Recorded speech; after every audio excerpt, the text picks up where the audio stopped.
Your hype video comes out, you're like slowly walking down some stairs and the announcer's like, work, motivation.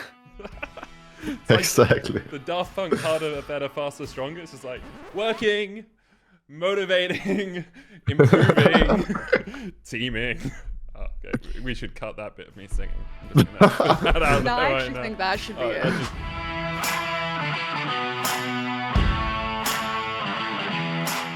Hey, what up everyone, and welcome back to Recall. This is episode 2. We're going to be covering the LCK and the LPL on the road to MSI. And reminder that this is a bi-weekly show, so we'll see you in 2 weeks where we cover all the most important matches of global League of Legends. I'm Frost, joined by the lovely Broxah and Medic. How you going, guys?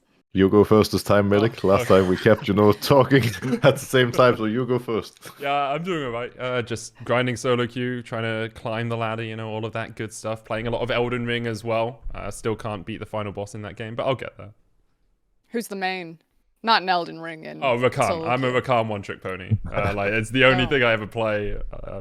I'm okay at it, I think. So. And Broxah?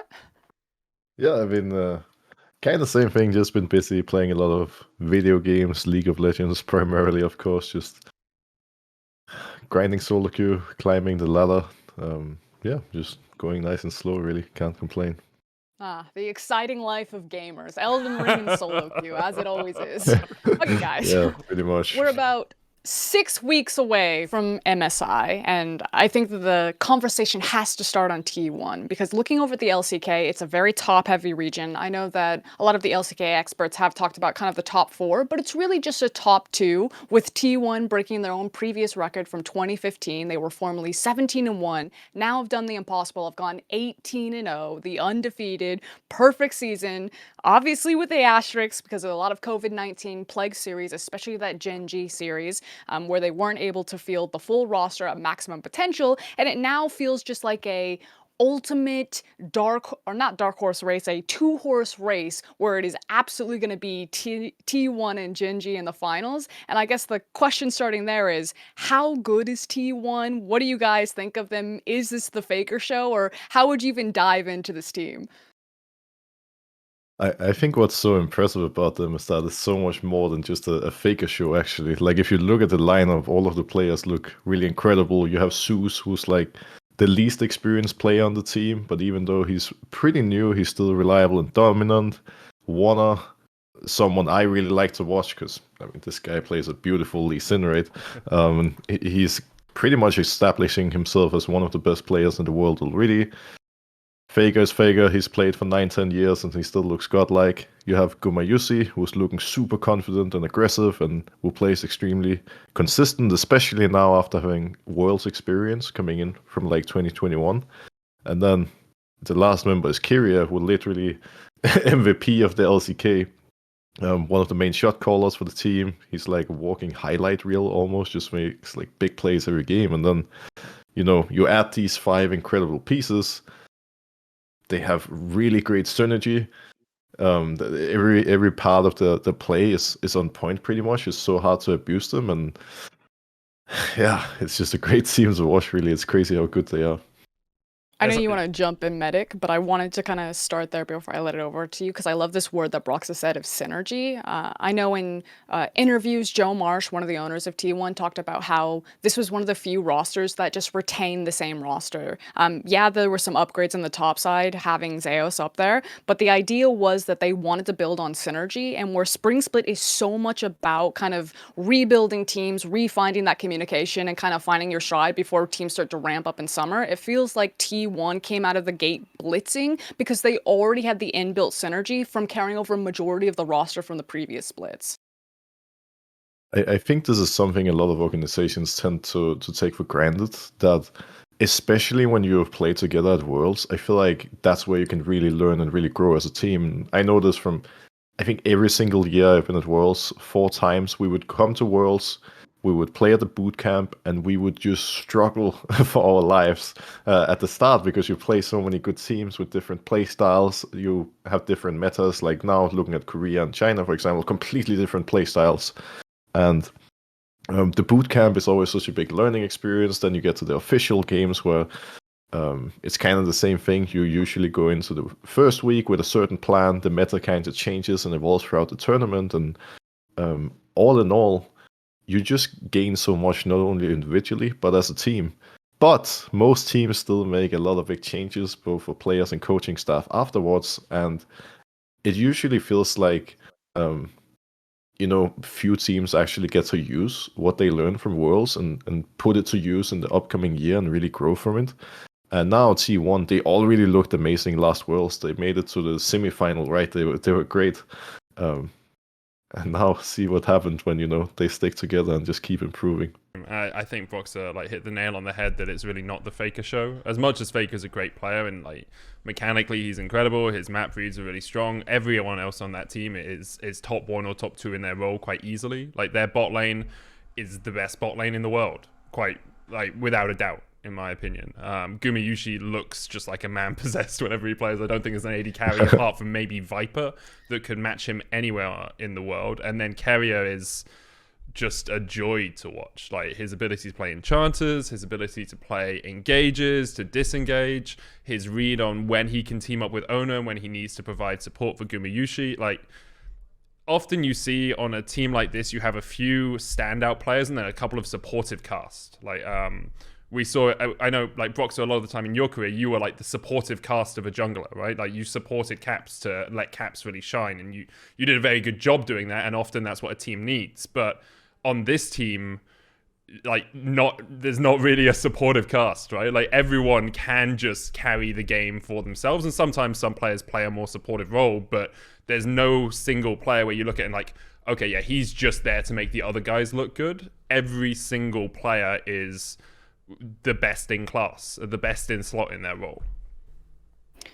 When we're looking at this trident style of T1 and Medic, like you say, their ability to kind of carry from every single position, obviously there is a spotlight on Keria in that support position. One of the few supports, I think actually one of the only supports to win MVP of the split, has 16 unique picks, finally got a win on the Zac support in the LCK. And I know kind of our next question is more poised towards Faker and what his 73rd unique pick will be, and trying to guess that as you quickly go down the list, oh my god, there's so many champions. You just have to throw a dart and hopefully you hit a random one. That's probably what Faker is going to play. But it feels like so much of T1's strength is their ability to play anything, that they have so many unique styles that they can decisively divide the game up, that they understand what their win conditions are. And in the past, T1's weakness used to be their drafting phase, but now that's consistently gotten better. Sometimes it feels like they do get a little bit of an ego and they disrespect with some of their drafts, such as the sandbox draft when Faker took AP Kai'Sa mid, and they kind of got dumpstered that game and rolled over before coming back and quickly 2-0ing and just reminding everyone how dominant they were. But in terms of Faker's champion pool, is there anything this man can't play? No. I know, that face. He's played half the champions in the game on a professional stage. I'm sure he's played everything else behind the scenes as well. I just don't know where you would ever try and shut down Faker. And obviously some of these champions are situational. You look down the list, he's got a Jax game, a Taric game, a Darius game. At some point maybe for some reason this was meta, but there's really no way that you can say, oh, Faker is just this style. Although he does tend away from the pure carry style a little bit at the moment, more to, the ability to influence the rest of the map. We have still seen him, and his LeBlanc is legendary. 48 games, I think, 80% win rate across his career. He can still do that even if he's not doing it all the time at the moment. Broxah, you've played on what I would like to see? Yeah, I was about to make a little catch reference. Rakan mid with Rocket Belt. I know it. You know what would be hype? Faker Vayne. We always talk about Uzi Vayne, but imagine if Faker locks in the Vayne. I think solo queue would be the craziest place of all, for the next months to come. Because already now, cursed, man. after Faker has played Kai'Sa, I swear every second solo queue game that I've had the past 1-2 weeks, there's always Kai'Sa mid. It's everywhere. And the funny thing is that obviously Faker can play most things, like we just talked about. Faker can play anything.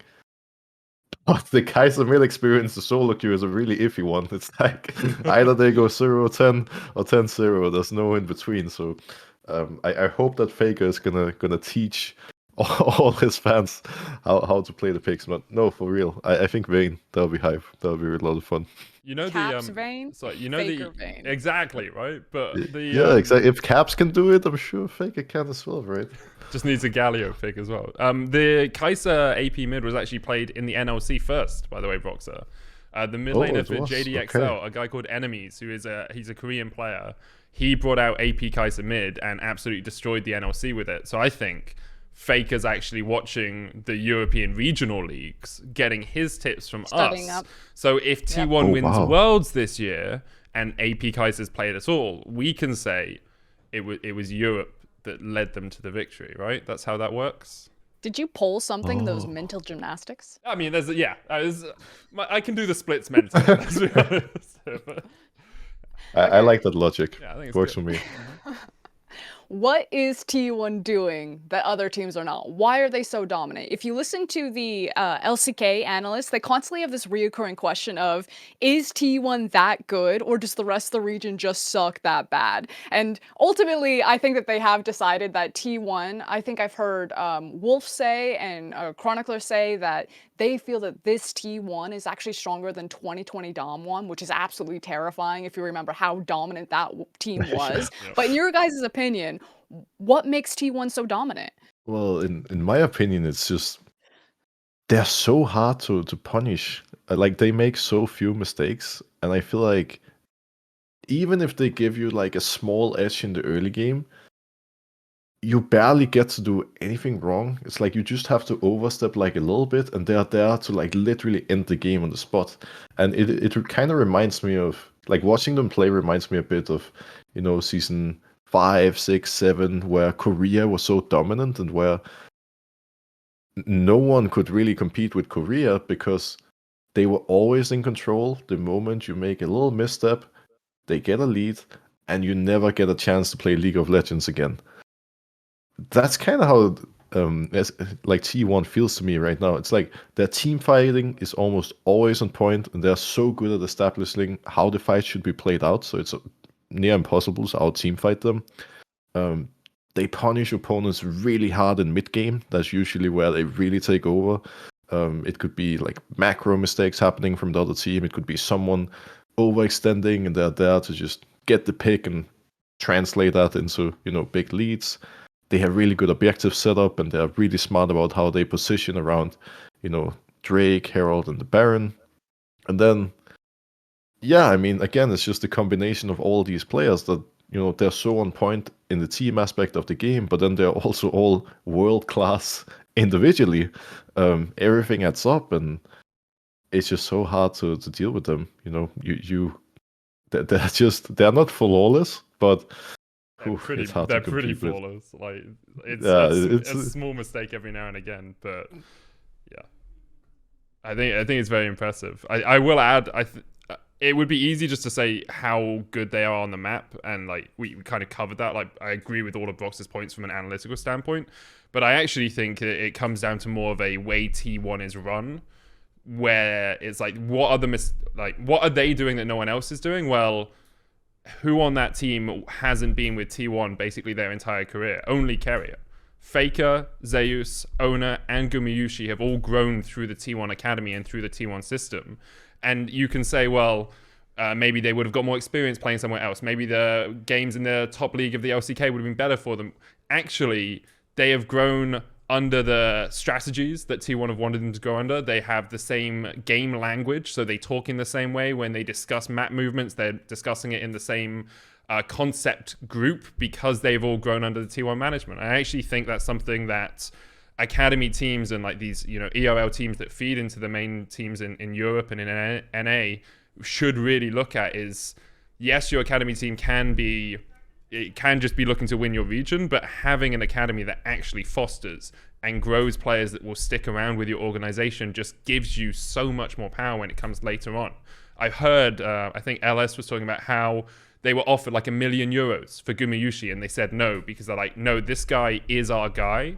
And I can't really think of a lot of people or a lot of teams in Europe that would have that same ability just to say, now we've grown this guy, we're going to keep him because we know how good he can be for us in the long term. Now, I'm not, obviously there are teams that would look at that, but we haven't seen it, at least in Europe. So I think that's what T1 does differently, is their ability to actually foster and nurture and grow talent, and it's now paying dividends for them.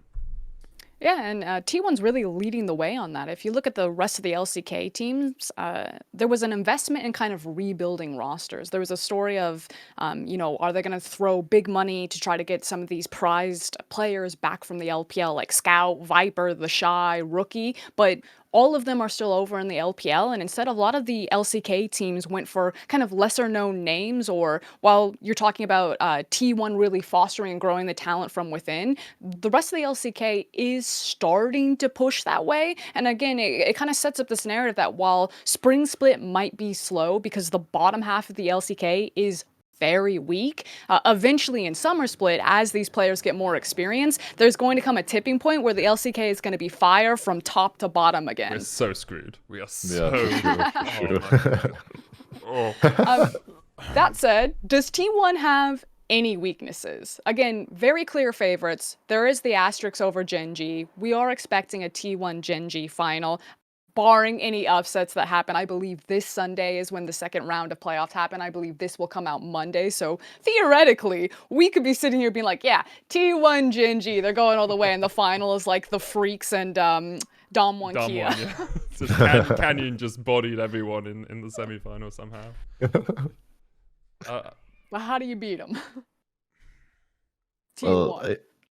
I think it's always it's one of those things where it's a lot easier said than done, and I don't think they have like any really clear weaknesses that you can abuse. I think if I was to go up against T1 right now, I would say that you need to have a really good game plan ready on how you're going to contest Herald, because T1 usually is on point with Herald, but there are times where they mess up and lose control when opponents have a really good setup around it. And it's one of those moments where early in the game, those Herald fights can be kind of chaotic. And I have seen teams drop the Herald or lose a fight in that area against them.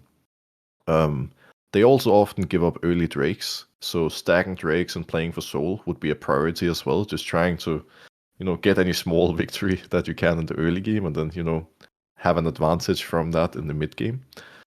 And I think the only third thing I can come up with would be to have a strong and easy to execute team fight comp, so you can actually fight back when T1 starts grouping.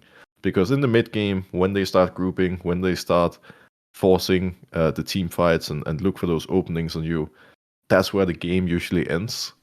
And you either fight back or you just give up and lose at that point in the game. So I think you just need to have a really simple to execute comp. It could be something with like on Nautilus, really clear hard engage, and then everyone just jumps in at the same time. Something simple and straightforward like that is what I would say. Yeah, I'd agree with that. I think it's like a bunch of LCK coaches worked for 3-4 months to try and work out how to break down T1, and they haven't quite worked it out yet. So it's very easy to try and pick apart weaknesses on the outside, but actually enacting them is going to be difficult. I do wonder with 12-5 whether we'll see a change towards a more topside focused meta, and maybe you could look to try and shut out Zeus of the game a little bit. He is still a very strong top laner, and as we said, like the whole team is very strong, but maybe if you could isolate Zeus, you could find a way to catch out T1, but it's going to be a massive challenge for whoever is willing to take on that battle. So do you guys have a dark horse? Is Gen.G just the obvious answer? Or after seeing Dom1 Kia, are you more on Dom1 kind of coming through? Do the Freaks upset T1? Yeah, Freaks destroy him. Faker wants to play 5 new champions in 5 games and they lose because he picked Yuumi mid or something. Teddy's like, it's my time to shine. I think the obvious answer would be Gen.G, because they're the second place. They won 14 out of their 16 last games, which is still amazing. They're just kind of being overlooked a bit now that T1 are, went 18-0, right? But they still went 15-3. I think in most roles, they will have the ability to match T1 individually, key players being Chovy and Ruler. They have two really amazing carries in those guys. And every player except Doran is on the second or third All-Pro team for the LCK, meaning that they are right behind T1 in both standings, both individual votings, and they look good. If not Genji, then I would say Damwon probably would have to be the only one I think would have any chance of beating them. But even for Damwon, it would have to be a big Canyon show for them to beat T1, I think. Like, Canyon is still one of the best junglers in the world, probably still the very best, the one and only best jungler in the world. If he has like a completely crazy series where he takes over and goes God mode, maybe that could be a win condition. But I do think Birdall, Deokdam, and Killen are gonna have a hard time against T1. Medic, before you jump in, I want to kind of follow up from Broxah's player experience. Do you think there's any advantage or disadvantage for Genji facing Damwon versus T1 facing the Freaks going into a final? Like, is that a good warm-up for Genji? Because from like a narrative perspective, we're like, oh, you know, Genji might be pushed to the limits. Maybe if they show their hand or their strategy, where T1 might be able to hold more things close to their chest and then surprise in a best of 5. Or do you think there's a possibility where T1 get complacent, they have an easier run to the finals, it's their only BO5 of the split before facing Genji at full power, whereas previously in the last best of 3 that they faced them, they didn't have that opportunity, and maybe they get surprised because we really haven't seen if the dominance of T1 can carry over in a true best of 5 that pushes them to the limits? I think from a player point of view, you would always want to avoid the strongest team as long as you possibly can, because when you are being pushed to the limit, that's where you can't really hide any of your strategies anymore. You have to literally put everything on the table. And when you get to this level of play, not only are the players amazing, but they also have amazing coaches and analysts behind them. And if you show pretty clearly what your pattern is, what your priorities are in draft, in game, and in terms of how you perceive the game, you're actually giving up a lot. And I think it's gonna pretty drastically decrease your chances of winning in the final, to be honest.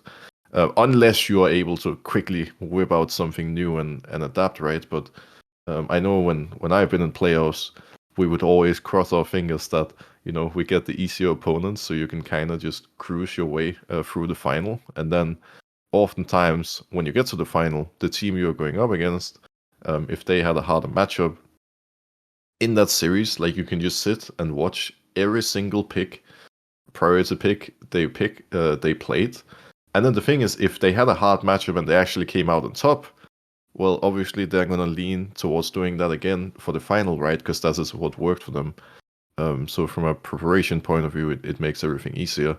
I guess you could kind of look from the other side and say that, you know, maybe it's better practice, you know, getting a tough matchup and being pushed to your limit, and maybe they can also, you know, make you realize some of your mistakes. But yeah, I would rather avoid the strong teams for sure. What are the chances that T1 have the golden road, that they're able to go undefeated in their spring split, that they win MSI, that they then go undefeated in summer split, and then grab worlds? Like, is the hype real? Is this truly like the renaissance of the LCK dominance, where this T1 is stronger than the last time we saw the LCK champion in 2020 Damwon? I mean, I think this T1 definitely has the chops to do it, right? Like, it's only a couple of times we've seen anyone get close. I think RNG were on the road to it. G2 obviously did it as well, but people kind of forget G2 because say, oh, they only won Europe. It's like, no, actually, all they had to do was, you know, win that final, not go 0-3. They would have completed the golden road as well. But I think the big thing really comes back to what you were talking about earlier, Frosk, with the rest of the LCK leveling up, right? Because I can see them winning MSI very easily. Well, they won't win very easily, but I can see them winning MSI. Like, that is not a shadow in the back of my head. They're definitely a favorite for it if they get there.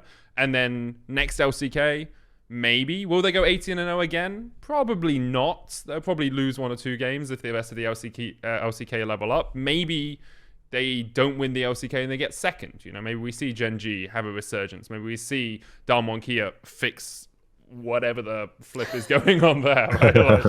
Right? But if they get to Worlds, they will be a favorite for Worlds, as T1 really pretty much always are when they make it to Worlds, even just from their legacy. Like, yes, sometimes they aren't quite the best team, but if I said to you last year T1 won Worlds, I don't think you'd be like, oh, well, that's a huge shock. I can't believe that they've done that. Like, it's T1. If they make it to Worlds, they're always in the shuffle to win.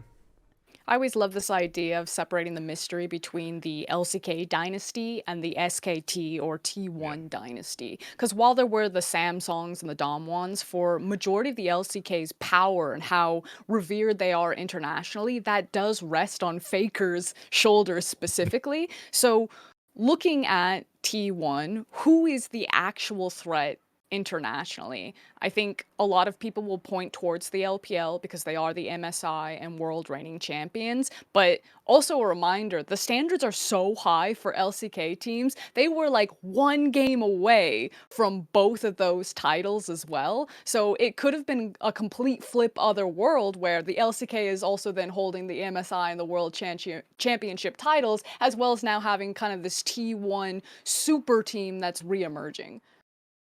Have you heard of Astralis? I really think they're going to challenge, man. Just you wait for summer. That team's going to bounce back. The rebuild is coming. The world-class team is on the way. Work, motivation, improvement team. It's coming. It's coming. Is that still their logo? No. Because if Thank it was, God. that would that's grounds to just fire your graphic designer if that's your logo. Oh. It was a good meme, though. It still is a good meme. Yeah.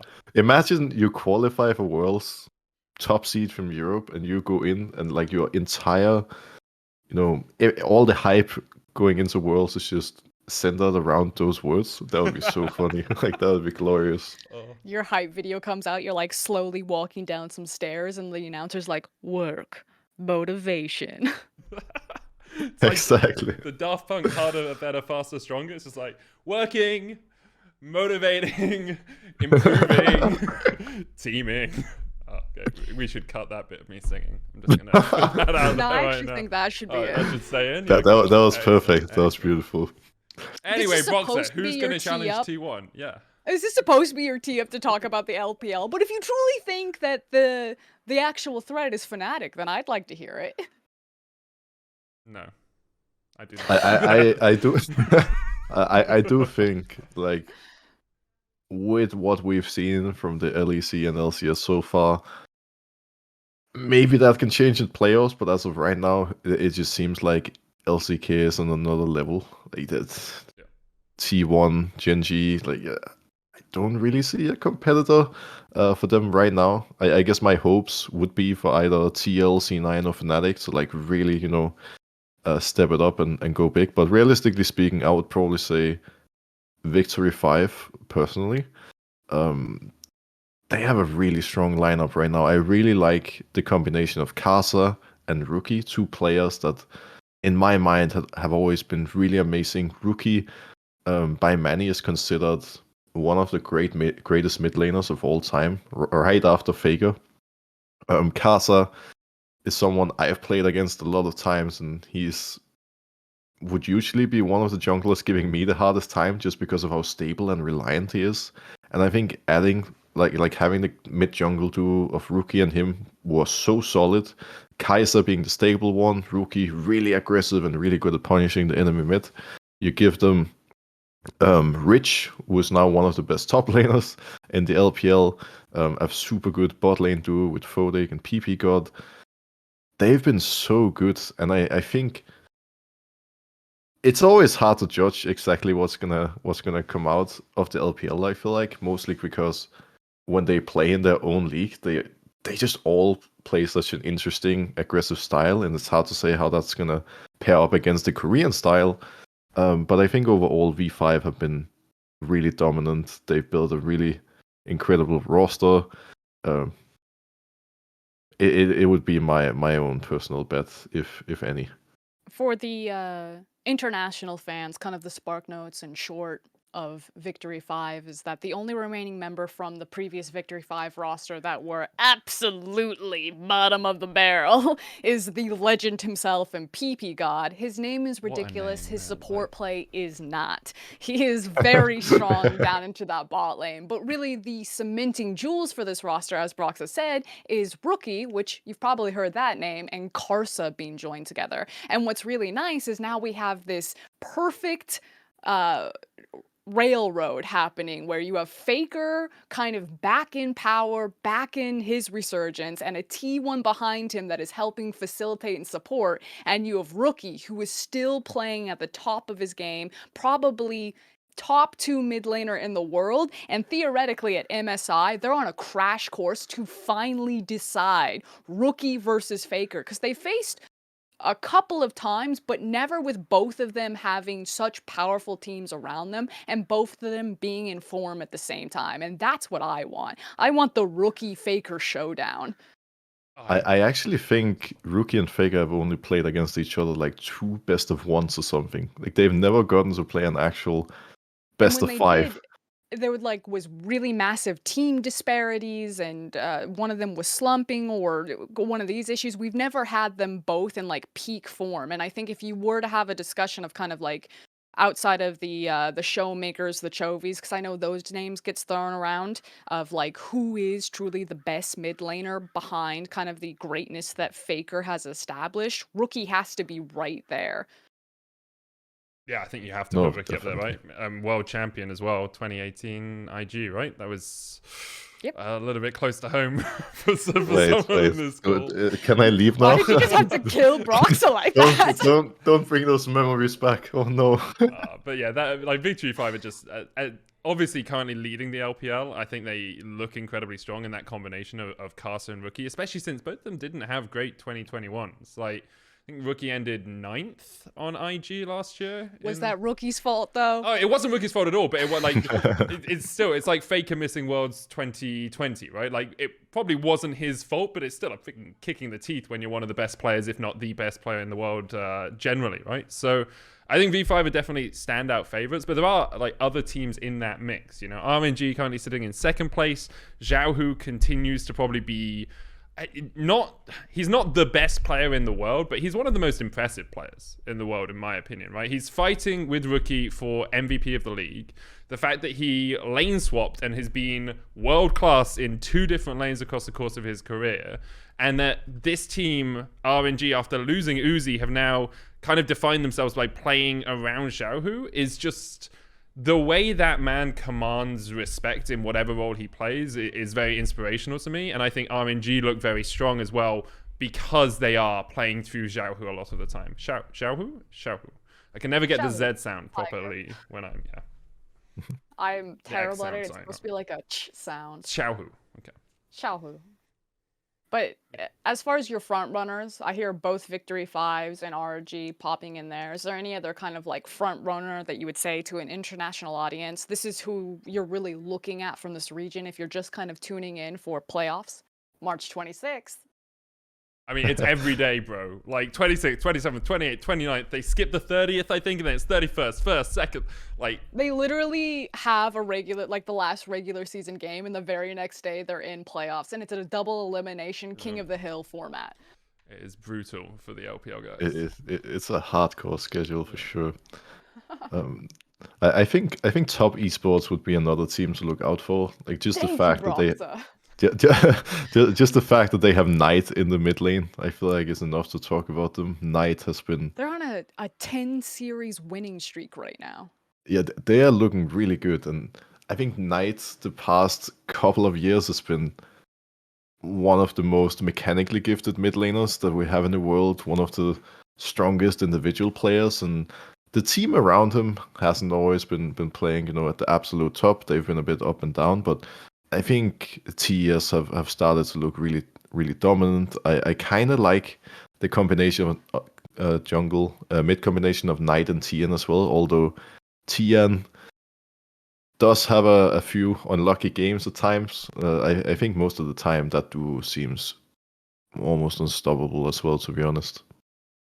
So Broxah, you kind of touched on this a little bit, and that's why I'm actually going to start with Medic for this next Here we go. question.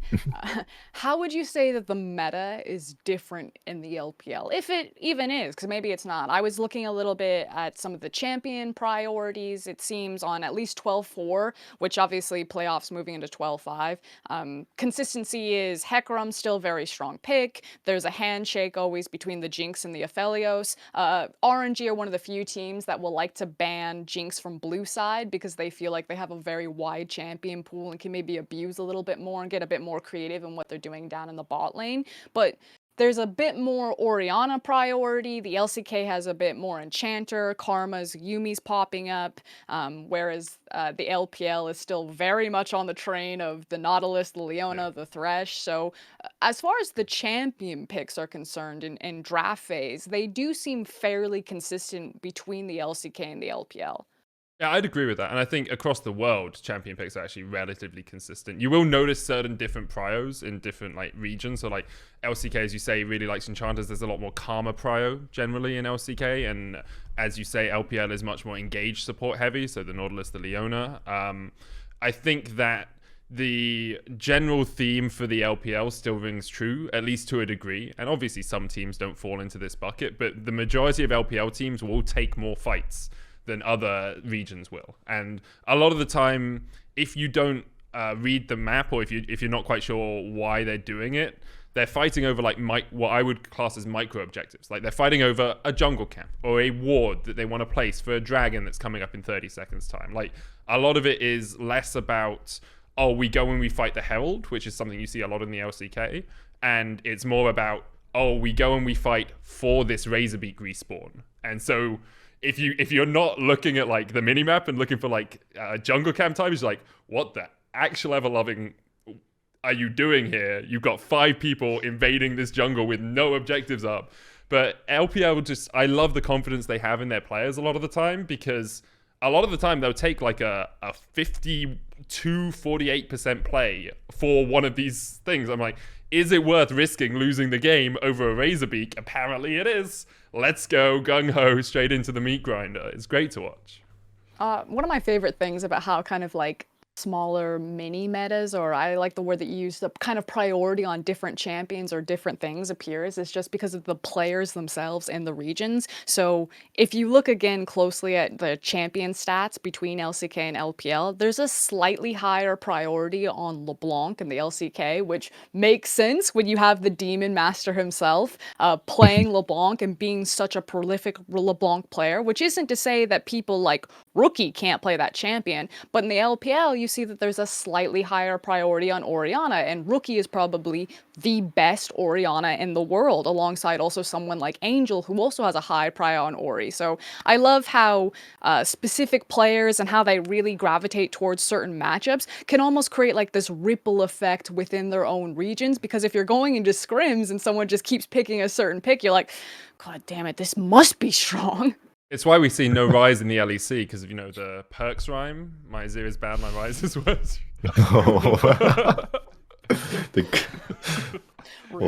Dragging him in. That's an old throwback for sure. Broxah, do you have any opinion on the meta or anything like that? Otherwise, we can move to the next question, which is building an LPL super team. Well, I think when I think about like how it is to play Korean and LPL teams, I must admit I've always enjoyed playing LPL the most, just because the Korean teams always do what you would generally consider the right play. Like they play smart, they play stable, they just play really good macro. And the LPL, like you said, like sometimes they take fights where they have like maybe 2, 3, 5% higher chance of coming out on top of you, but they basically just look for any opportunity to get into your face. They look you in the eye and tell you, I'm gonna outplay you right now, good luck. And then you have to fight back, and if you're not on point mechanically, if you mess up, you're just gonna die, because it's so aggressive, and often you can't really predict what's happening. It goes basically from minute 1 until the Nexus falls, really. Like the second you're in game, you have to be ready for anything. And I find that really exciting, because yeah, you just need to be on your toes. There's going to be endless amount of fighting, and I would say I've been on both sides of it. I've had games where we were actually able to fight back and where, we got really fed because we kept outplaying them. But I've also had games, I have a flashback to a Team Liquid game I had at Worlds 2020 where we were against Suning, and I think we lost in like 20 minutes because the game was just Oh, that over was so when you early. guys And got forced off your tower bot side, wasn't it? yeah, it's just like sometimes, you get punished so hard so early, and because they're so aggressive, it becomes really brutal. But I think the play style is really interesting, and they're so fun both to watch and to play against. Okay, I'll lead with this next question. So it's, if you could build a super team of only LPL players to challenge T1, who would you pick? And I'll tee this up for us. I'm gonna go with probably Karsa and Rookie as my center two to build around. I'm then instead going to grab Viper, and I'll also take Ming. And then for my top laner, I'll actually take Wayward. So I've got two TES players, one EDG player, and two Victory 5 players. And I think almost all imports? No, Ming's local and Wayward's local. I mean, it's pretty hard to disagree with that. I think the Xiaohu over Rookie discussion is one you could have. Like, I think Rookie is probably the better player, whereas Xiaohu does more for his team sometimes. But Karsa Rookie together is like the best jungle mid duo in the league. Viper is interesting. I do think he's the best AD. So I guess the argument is like, do we just assume they have synergy? Like, we just assume that they're all like, they play together as long as T1 have played together, etc. Then I pick Viper. I would probably chuck Missing in there. I really like Missing. I think he's a really strong support. And then either Wayward or the Shy, just because it's the Shy. And you're like, maybe he's going to be awful, but maybe he's going to do it, That's a gamble. Yeah, well, we have to beat T1, so we need someone who's going to flip some coins for us. Oh well, I like that logic. For that exact reason, my super team would consist of Bin Top. Okay. He's been. That's a gamble. I don't want to say he's been a coin flip entirely, but it's kind of a wild player where you don't exactly know what you're getting. But if the coin lands on the right side, I don't think any top laner can really compete with him. Like, this guy is pretty wild when he's having a good day. I'll take Kai'Sa jungle, Xiaohu mid, and then Ming support. And then I've been kind of unsure. What are you guys going to do if Nautilus is banned? Can I just ask this quickly? You both take Min support. What are you going to do if Nautilus is banned? You are screwed. He only plays Nautilus. That is not true. He's played 18 games of Nautilus and 4 of anything else. I don't know what you want anything from him. else. It's fine. You just give you the best champ. you just log in Leona. It's basically the same champion. It's all good. He'll pull out his Alistar. That's the jungle main right there. Yeah, Leona Nautilus. Rel, put her in there in the list as well. It's fine. Oh, not Rel. We don't like Rel here. But, worst case, you go just blind Rakan. He's going to be fine. Yeah, it's Ming. works, He'll be okay. Yeah, exactly. But yeah, for the last one for AD carry, I've actually been unsure. Mostly because, there's Viper. But I was thinking Gala as well, just to keep the bot lane synergy with Ming. Because Ming is like, I really like this guy. I've played against him a lot. Whenever I watched him, he's just too good. Like, definitely one of my favorite supports in the world right now. So it would be either Viper or Gala, depending on whether you would want to keep that bot lane synergy or not, I guess. Okay, so I find it so funny because Gala's like trajectory of greatness was perfect for him. He showed up at exactly the right time because heading into the international event, he was just not very sound. He was very inconsistent, kind of had a couple of pop off, but otherwise like was completely non-existent. And then like playoffs hit and then worlds hit and suddenly Gala was like a god and now everyone knows his name and like really attaches to this player. I'm like, wow, you picked your moment well, good sir. Okay, which LPL player do you guys want to see on an international stage the most? And I kind of wanted to tweak this question a little bit because the reality is that the LPL is massive. There's constantly such a high turnover of brand new names. It feels like they've got like god tier players coming out of the woodwork. You're like, I can't even hold all these amazing players, and they've got crazy names that no one can ever pronounce, and the international audience is like, I don't know, LPL, he's probably gonna murder someone. Give him Fiora, that will work. So I wanted to be like, who's a player on one of these established teams that you guys have been really hype about? Like Medic, you talked about missing, that you can kind of maybe say to an international audience, hey, this is maybe a guy that you're gonna see, and this is why he's exciting. So I think I did talk about missing, and I do like missing. But if I was to pick a player that I was like, this is the guy you really want to watch if they make it to an international stage, I'm gonna go with your top laner actually, Frosk. I think Wayward is this dude, man. Like, he comes into the team after... So Top had, like, a bunch of top lane troubles, right? 369 was replaced by Zoom. Zoom then didn't really do what they wanted him to. Then they brought him... it was straight into Wayward, wasn't it? Yes, it was Zoom straight into Wayward. They bring in Wayward. He's this rookie. Everyone's like, what's he going to do? How good's he going to be? And he finds the Shy. And he just goes... him.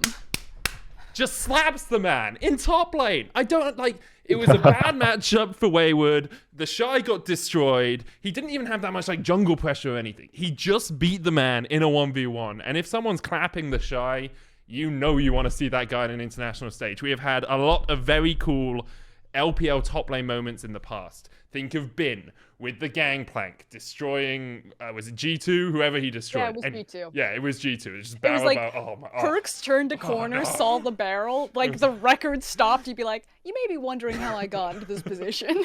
But yeah, like, Wayward was also the Shy's Aatrox on G2. No, why would you Oh, do yeah, this? yeah. Oh, it's like G2 and LPL top laners. Oh, God, I forgot about the Unlucky. four main. That was a big one. Wayward's my pick. It's going to be fun to watch if he gets to Broxah? like Worlds. Well, I would say I kind of have two names in mind. I've just been trying to decide which one to pick.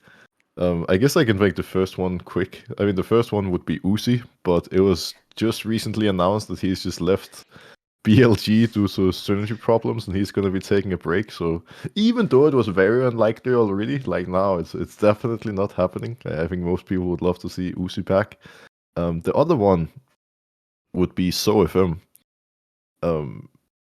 My history with SoFM goes pretty far back, because whenever I think of him and see his name, I always think of my first time ever boot camping in Korea. It was like between spring and summer in 2017, my first time in Korea. We were scrimming Snake Esports, who SoFM were playing for at the time. And we had just played a game against them where SoFM played Nidalee. And Dylan came to me, our coach, after the game, and he was so excited. He's like, Broxah, you need to see this. This guy's crazy. Like, I've never seen anything like it. And then he showed me the replay. And what happened was that SoFM with Nidalee was throwing his spear on camps, and the camps would always spawn like right as the spear landed. And we had never seen that before. That was so crazy. We were like, does he just have all the timers in his head, or like, how does he do that? This guy is crazy. He doesn't wait an extra 2 seconds like most other junglers do. He just sends the spear out, and then it would always land. We were so excited about that. But just generally, I think for Suning in 2020, SoFM was so exciting to watch. That's where he really started shining in both the LPL and internationally, and he was really amazing. Few junglers could actually compete with him, which is part of why Suning made it all the way to the final. And he's just always been a player that I've been keeping an eye on, because I think he has kind of a unique playstyle and just a really strong, interesting jungler. For sure. Obviously, to our international fans, if you're curious where Suning went, they're now Weibo Gaming, and if you want to be a fan of SoFM, or however you want to pronounce his name, it's 10 million different ways, style of me, you can check out Weibo Gaming. They were a very fast and furious team at the very beginning of the split, and they've now kind of hit a little bit of a slump, but are still in pretty good standing in terms of the playoffs. And speaking of playoffs, what are your guys' matches to watch in the upcoming playoffs? Again, March 26th.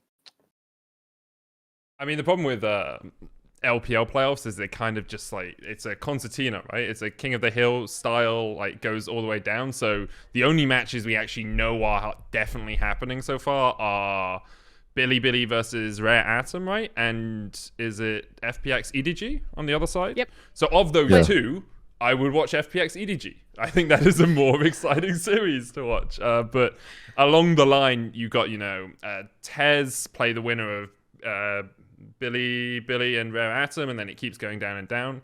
Watch them all. I mean, if we assume that, because the last game to play is OMG versus RNG, and that will kind of lock the rest of the bracket. But let's say RNG beat OMG, which theoretically should happen. You then have EDG, Weibo, and RNG all on the same side of the bracket.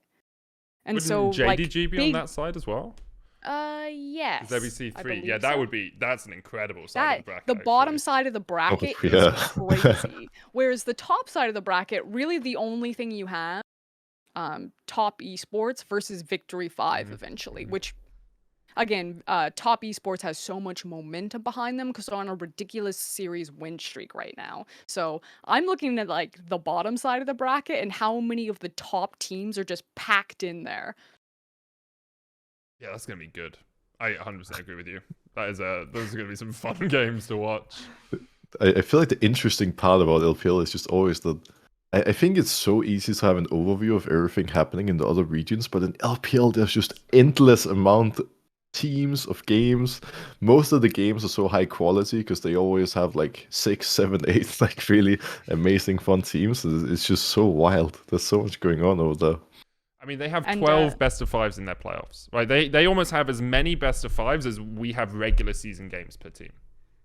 And reminder that the playoff format is ridiculous. Like Medic just talked about how many games they'll play. It's a double elimination as soon as you get into round 4. And reminder that because of the LPL format, if there was no double elim, EDG wouldn't have qualified for Worlds. They made the miracle run back through the double elimination to qualify for Worlds and then immediately went on to win it. So it gets really close, and a couple of nail biters before like a world champion almost wasn't even there. If they were in any other region, they wouldn't have even gotten to go to Worlds because there's no other double elim. I guess outside LEC.